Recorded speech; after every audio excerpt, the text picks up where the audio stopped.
जय श्रीराम। श्रीमते रामानुजाय नमः। श्रीरामाय नमः। श्री हनुमत्परब्रह्मणे नमः। प्रिय భగవద్బంధువులారా, గతంలో మనం సుందరాకాండ 12వ సర్గలో ఉన్నటువంటి శ్లోకం పురుషుడికి లేదా కార్యసాధకుడికి ప్రయత్నం చేసేవాడికి ఉద్యోగార్థికి, ఉద్యోగం అంటే ప్రయత్నం, ఉద్యోగార్థికి కావలసినటువంటి ఎవరైతే విజయాన్ని కోరుతూ ప్రయాణం సాగిస్తారో వాళ్ళకు కావలసినటువంటి ఉత్సాహం ఏ విధంగా ఉండాలనేది మనం చెప్పుకున్నాము. అనిర్వేదం శ్రియోమూలం అనిర్వేదః పరం సుఖం అనిర్వేదో హి సతతం సర్వార్థేషు ప్రవర్తతః కరోతి సఫలం జంతోః కర్మం యత్తత్ కరోతి సహ తస్మాత్ నిర్వేద కృతం యత్నం చేష్టేహ ముత్తమం. ఉత్సాహం వల్ల పురుషుడు సంపదకు మూలం, ఉత్సాహం ఉండడం వల్ల సంపదకు మూలం. ఏ విధంగా? ఉత్సాహమే పరమసుఖం. ఏ విధంగా? ఉత్సాహం వల్ల చేసేటి ప్రయత్నం తీవ్రంగా చేస్తాము, నమ్మకంగా గట్టిగా ప్రయత్నం చేస్తాము. సకల శుభకార్యాలలోనూ సకల కార్యాలలోనూ శుభాన్ని చేకూర్చేదిగా ఉంటుంది ఉత్సాహం ఉండడం వల్ల. ఎవరైతే సాధకుడు కానీ ప్రయత్నం చేసేటువంటి వాడు అన్ని కార్యాలలో జయం ఉండేట్టుగా చేస్తాడు. దానివల్ల సుఖం ఉంటుంది, దానివల్ల ఆనందం ఉంటుంది, దానివల్ల సంపద కూడా ఉంటుందని మనం 12వ సర్గలో చెప్పుకున్నాం.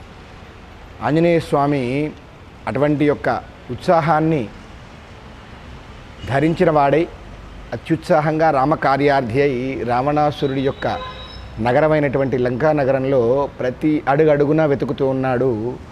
రామకార్యార్థి అయి అమ్మవారిని కనుక్కోవడం కోసం ప్రతి ఒక్క మందిరము, ప్రతి ఒక్క ప్రాకారము, ప్రతి ఒక్క గదులు, రాజమందిరాలన్నీ కూడా వెతుకుతూ ఉన్నాడు ఆంజనేయ స్వామి.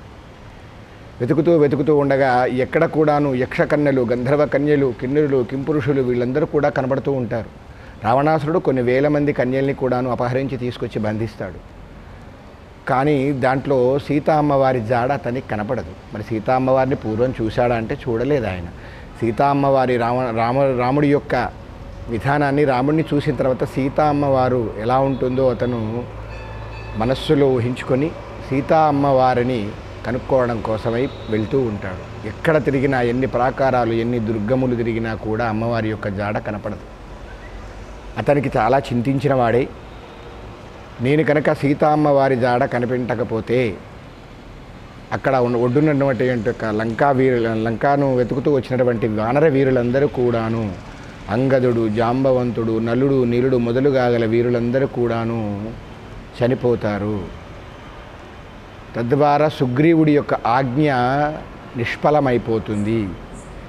సీతా అమ్మవారి జాడ తెలీదు అన్న మరుక్షణం రామచంద్రమూర్తి కూడా బతకడు. తర్వాత లక్ష్మణమూర్తి, అయోధ్య ప్రజలందరూ కూడాను బతకరు, కోసల దేశం అంతా కూడా ఆగమైపోతుంది అని చెప్పేసి బాధపడుతూ అనేక ప్రాకారాలు తిరుగుతూ ఉంటాడు. ఇలా తిరుగుతున్నప్పుడు మనకు జీవితంలో అద్భుతమైనటువంటి యొక్క గమనం, మార్గాన్ని మనకు ఆంజనేయ స్వామి ద్వారా మనకు వాల్మీకి మహర్షి సూచించాడు. ఏ విధంగా అనగా, ప్రయత్న సాధకుడు ఎప్పుడైనా కూడా తన ప్రయత్నాన్ని, ఉత్సాహాన్ని నింపుకొని ప్రయత్నం చేస్తూనే ఉండాలి. ఆ ప్రయత్నం సరి అయిన దిశలో నడిచేట్టుగా, దృఢంగా ఉండేట్టుగా సంకల్పాన్ని, ఉత్సాహం పరమావధిగా ఉంటుంది. ఆ ఉత్సాహాన్ని పూరిన తర్వాత వానర వీరుడైనటువంటి యొక్క ఆంజనేయ స్వామి అమ్మవారి జాడ కనిపెట్టలేక చాలా బాధపడుతూ సీతా అమ్మవారు జాడ లేకపోతే చాలా ఇబ్బంది జరుగుతుందని చివరికి నరుడు నారాయణుణ్ణి వేడితే కానీ ప్రతి కార్యం కూడా సఫలం అవుతుందని పెద్దవాళ్ళు చెప్తూ ఉంటారు మనకు. చివరిగా ఒక్కసారి 13వ సర్గలో అద్భుతమైనటువంటి శ్లోకం అది. కేవలం ఈ శ్లోకం, ఈ 2 శ్లోకాలు తెరవడం కోసమే మనం ఈ HD ఛానల్ ద్వారా మనం ఈ యొక్క కార్యక్రమాన్ని పెట్టుకున్నాము. దీన్ని జయమంత్రం అంటారు. ఈ జయమంత్రాన్ని కనుక మనం ఇటు ప్రయాణానికి వెళ్ళినా, కార్యక్రమానికి వెళ్ళినా, మనస్సులో సంకల్పం చేసి ఏది చేసినప్పుడైనా దీన్ని కనుక పఠించినట్లయితే అద్భుతమైన ఫలితాలు ఉంటాయి. ఇది స్వయంగా నేను, ఎంతోమంది హనుమదుపాసకులు అనుభవించినటువంటి యొక్క దివ్యమైనటువంటి అనుభూతి. 13వ సర్గ సుందరాకాండలో ఉంటుంది. ఇది 59వ శ్లోకం. నమోస్తు రామాయ సలక్ష్మణాయ దేవ్యై చ తస్యై జనకాత్మజాయై నమోస్తు రుద్రేంద్ర యమానిలేభ్యః నమోస్తు చంద్రార్కమరుద్గణేభ్యః సతేభ్యస్తు నమస్కృత్య సుగ్రీవాయ చ మారుతి దిశ సర్వాహ సమాలోక్య అశోకవనికాం ప్రతి. ఈ విధంగా ఆంజనేయ స్వామి నమోస్తు రామాయ సలక్ష్మణాయ, రామచంద్రుడికి లక్ష్మణుడితో సహా నమస్కారములు తెలియజేస్తూ ఉన్నాను. దేవ్యేజితస్యై జనకాత్మజాయే, సీతా మహాలక్ష్మీదేవికి నమస్కారం చేస్తున్నాను. జనకాత్మజాయే, జనక మహారాజు యొక్క పుత్రిక అయినటువంటి సీతామహాలక్ష్మికి నమస్కారం చేస్తున్నాను. నమోస్తు రుద్ర ఇంద్ర యమ అనిలేభ్య, రుద్రుడు, ఇంద్రుడు, యముడు, అనిలము అనగా వాయు, అనిలేభ్యో నమోస్తు చంద్రార్క మరుద్గణేభ్య, చంద్రుడు మరియు సూర్యుడు మరుద్గణ్యాలన్నింటికి కూడా నమస్కారం చేస్తున్నాను చెప్పి అతడు తన ప్రయత్నాన్ని సాగిస్తాడు. అశోకవనం వైపు వెళ్ళగానే అక్కడ మనకు సుందరాకాండలో 15వ సర్గలో 15వ సర్గలో సీతా అమ్మవారి యొక్క జాడ కనపడుతుంది. అందుకే 15వ సర్గ సుందరాకాండలో 15వ సర్గ పారాయణం చేసిన వాళ్ళు అఖండ లక్ష్మీ సంపద కలుగుతుంది అని చెప్పేసి మన ఆచార్యులు పెద్దవాళ్ళు చెప్తూ ఉంటారు.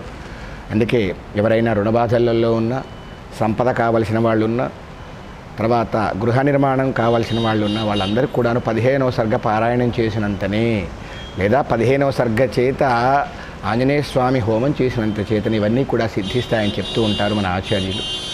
కనుక ఇప్పుడు మనకు అర్థమైందంటే మన మానవ ప్రయత్నంతో పాటు భగవంతుడి యొక్క అనుగ్రహం కూడా ఉండాలి. ఇక్కడ గొప్పతనం ఏంటంటే ఎవరి కార్యార్థి అయితే తాను వచ్చాడో, రామకార్యం కోసమే వచ్చాడో అదే రాముణ్ణిగా భావించి అదే రామనామాన్ని ఆయుధంగా చేసుకొని కార్యాన్ని సాధించిన వాడు ఆంజనేయ స్వామి. అంటే దీంట్లో మనం అద్భుతంగా మనం తీసుకోవాల్సింది మన జీవిత సత్యం ఏంటంటే, ఏదైతే కార్యక్రమం చేస్తున్నామో దాన్ని ఏకాగ్రతగా చేసినట్లయితే, దానిలో దైవత్వాన్ని ఆపాదించి చేసినట్లయితే, చేసే కార్యం మీద గౌరవం ఉంచి చేసినట్లయితే ఆ కార్యం తప్పకుండా దిగ్విజయం అవుతుందని చెప్పడం కోసం మనకు అనేక విధాలుగా ఈ రామాయణ మహాకావ్యం మన నిత్య జీవితానికి ఉపయోగపడుతుందని, ఇంకా ఉపయోగపడాలని అనేక మంది ఈ రామాయణంలోంచి సుందరాకాండలోంచి అనేకమైనటువంటి మన జీవితానికి ఉపమానమైన శ్లోకాలు గ్రహించాలని చిన్న ప్రయత్నమే ఈ వీడియో. జై శ్రీరామ్. చూడొకసారి టెస్ట్.